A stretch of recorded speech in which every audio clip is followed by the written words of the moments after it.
Hi guys, this is Pavan. ఈరోజు మనం nodal analysis model number 4 problem చూద్దాం. క్వశ్చన్ ఏం అడుగుతున్నాడు అంటే find the current through each resistor. అంటే ఈచ్ రెసిస్టర్ దగ్గర ఎంత కరెంట్ ఫ్లో అవుతుందని క్వశ్చన్ అడుగుతున్నాడు. ఇక్కడ చూసినట్టయితే నేను అజ్యూమ్ చేసుకున్న ఈ వోల్టేజ్ V1 V2, ఈ వోల్టేజ్ 2 వోల్ట్స్ అనేది డైరెక్ట్ ఎలా వచ్చిందంటే ఇక్కడ ఏం ఎలిమెంట్ లేదు కాబట్టి, రెసిస్టర్ అనేది ఏం లేదు కాబట్టి డైరెక్ట్ ఇక్కడ 2 వోల్ట్స్ అని తీసుకోవచ్చు. ఇక్కడ 3 ఓమ్స్ ఉంది కాబట్టి ఇక్కడ V1 అనేది మనం డైరెక్ట్ తీసుకోలేం. ఇక్కడ లేదు కాబట్టి డైరెక్ట్ 2 వోల్ట్స్ అని తీసుకుందాం. మన నోడల్ అనాలిసిస్ V1 దగ్గర అప్లై చేస్తే V1 minus V2/2, V1 minus V2/2, next V1 minus 5 ఎప్పుడైనా నేను ప్లస్ ఉన్నప్పుడు మనం ఇక్కడ నెగిటివ్ తీసుకోవాలి. V1 మైనస్ 5/3, నెక్స్ట్ V1 అనేది ఇక్కడ ఏం ఎలిమెంట్ లేదు కాబట్టి ఇక్కడికి వస్తుంది. అట్లా V1 ఈ 2 వోల్ట్స్ కూడా సేమ్, ఇక్కడ ఏం ఎలిమెంట్ లేదు కాబట్టి ఇక్కడ 2 వోల్ట్స్ని ఇక్కడ తీసుకోవచ్చు. V1 minus 2/5. ఈ నోడ్ దగ్గరికి 6 amps అనేది ఇన్కమింగ్ అవుతుంది కాబట్టి మైనస్ తీసుకోవాలి ఎప్పుడైతే ఒకవేళ ఈ యారో అనేది రైట్ సైడ్ ఉందనుకో అప్పుడు ఇక్కడ మనకి ప్లస్ వస్తుంది. ఎప్పుడైతే దీనికి ఇన్కమింగ్ ఉందో ఈ నోడ్కి అక్కడ మనకు మైనస్ వస్తుంది. నెక్స్ట్ 2, 3, 5కి మనం ఎల్సిఎం చూసినట్టయితే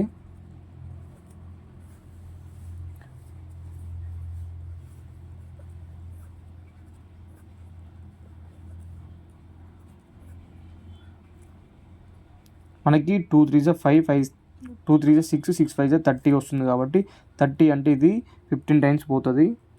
15 V1 మైనస్ 15 V2 ప్లస్ 3 ఉంది కాబట్టి 10 టైమ్స్ పోతుంది. 10 V1 మైనస్ 10 అంటే 50 ప్లస్ 6 ఉందంటే 5 టైమ్స్ పోతుంది కాబట్టి 6 V1 మైనస్ 6 కాబట్టి 12 వస్తుంది. ఈ మైనస్ 6ని నేను ప్లస్ అటు సైడ్ తీసుకెళ్తే ప్లస్ అవుతుంది. అట్లా 30 అంటే 180 వస్తుంది. ఎందుకంటే మనకి ఎల్సిఎం 30 కాబట్టి 6 into 30 అంటే 180 కాబట్టి ఇది మైనస్ అటు పోతే ప్లస్ అవుతుంది కాబట్టి అది వచ్చింది. ఇప్పుడు మనం 15 V1 ప్లస్ 10 V1 అంటే 25 V1 ప్లస్ 6 V1 అంటే 31 V1 అనేది వస్తుంది. Minus 15 V2 is equal to 180 plus ఈ 12 ప్లస్ ఈ 50,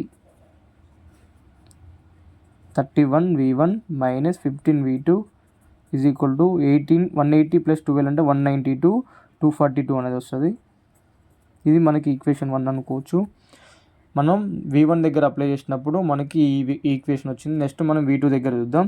ఈ V2 దగ్గర చూస్తే V2 minus 2/4, V2 minus 2/4. Next V2 ఇక్కడ వోల్టేజ్ అప్లై చేస్తున్నాం కాబట్టి V2 మైనస్ V1/2. ఇక్కడ చూడండి ఈ V2 దగ్గర ఇది ఇన్కమింగ్ ఉంది కాబట్టి ఎప్పుడైనా నెగిటివ్ రాయాలి, ఆల్వేస్ అలానే రాయాలి మనం. ఈక్వల్ టు 0 ఇక్కడ మీట్ అవుతుంది. ఇదొకటి కాబట్టి ఈ మూడే మనకు వస్తాయి. అప్పుడు మనకి 4 2కి ఎల్సిఎం డైరెక్ట్ 4 అని చెప్పుకోవచ్చు. కాబట్టి ఇది 2, ఇది 1, 4 అనేది V2 మైనస్ 2 ప్లస్ ఇక్కడ 2 టైమ్స్ కాబట్టి 2V2 మైనస్ 2V1. ఈ మైనస్ 4ని ప్లస్ అటు పంపిస్తే 4తో ఉంది కాబట్టి 16 అనేది వస్తుంది. ఈక్వేషన్ 2 అనుకోవచ్చు. లేకపోతే దీన్ని ఇంకా సబ్స్టిట్యూట్ ఈక్వేషన్ 2 అని రాస్తే బెటర్.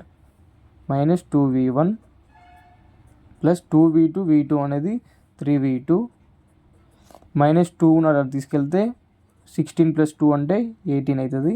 ఇది ఈక్వేషన్ 2. మనం ఇప్పుడు ఈక్వేషన్ 1ని 2ని చూస్తే మనకి V1 V2 తెలిసినాయి అనుకో, అప్పుడు ఇక్కడ కరెంట్ ఎంత ఫ్లో అవుతుందని మనకు తెలుస్తుంది.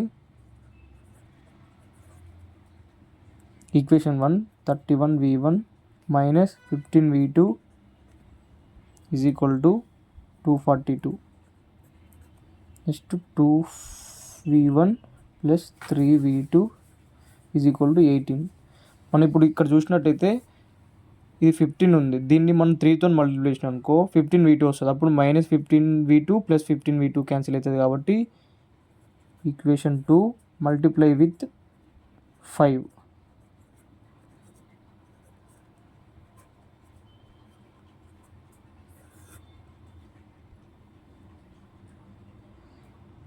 (31 V1 minus 15 V2 is equal to 242. ఈ ఈక్వేషన్ 5తో మల్టిప్లై చేస్తే minus 10 V1 plus 15 V2 is equal to 18 5 90.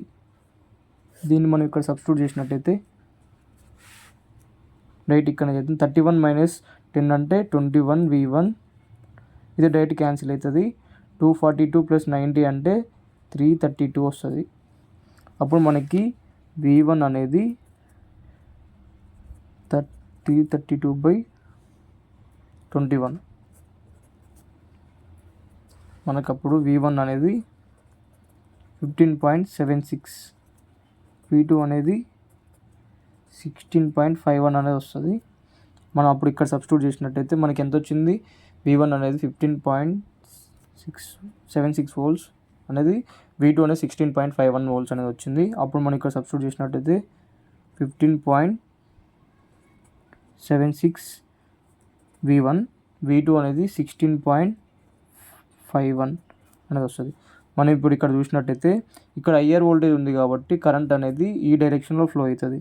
అప్పుడు ఈ I1 అనుకున్నాం అనుకో, అప్పుడు మనకి I1 అనేది 16.51 - 15.76 బై ఇక్కడ 2 ohm కాబట్టి అది 2 ohm రాసుకోవాలి. అప్పుడు మనకి I1 అనేది 0.35 వస్తుంది. 0.35 అనేది ఇక్కడ ఇట్లా ఫ్లో అవుతుంది కరెంటు. ఎందుకంటే ఇక్కడ ఇది హై వోల్టేజ్ కాబట్టి కరెంట్ అనేది హై వోల్టేజ్ నుంచి లో వోల్టేజ్ ఫ్లో అవుతుంది. నెక్స్ట్ మనం ఇక్కడ మనకి 15.76 ఉంది, ఇక్కడ 5 ఉంది, అంటే దీన్ని మనం I2 అనుకుందాం. I2 = 15.76 - 5/3 ohm. మనకి I2 అనేది 3.6 వస్తుంది యాంప్స్. 3.6 యాంప్స్ అనేది ఇట్లా ఫ్లో అవుతుంది. ఇక్కడ మన 6 యాంప్స్ అనేది ఇక్కడ ఇన్కమింగ్. మనం ఇక్కడ వోల్టేజ్ ఇక్కడ కరెంట్ ఎంతో చూద్దాం. ఇక్కడ 15.76, మనం ఇక్కడ 15.76 అనేది ఇక్కడ ఉంది కాబట్టి ఇక్కడ 2 ఉంది. అంటే ఇప్పుడు ఇది ఏమొస్తుంది అంటే 15.76 - 2/5 మనకి ఇది 2.75 యాంప్స్ వస్తుంది ఇది.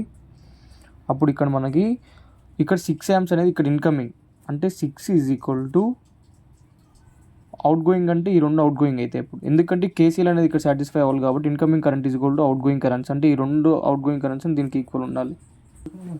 6 = ఈ రెండు అవుట్ గోయింగ్ కరెంట్స్ కాబట్టి మనకి ఆల్రెడీ మనకు తెలుసు కాబట్టి 2.75 ప్లస్ దీన్ని I3 అనుకుందాం మనం. అప్పుడు మనకి I3 అనేది 3.25 వస్తుంది. అంటే ఇక్కడ కరెంట్ అనేది మనకి 3.25 వస్తుంది.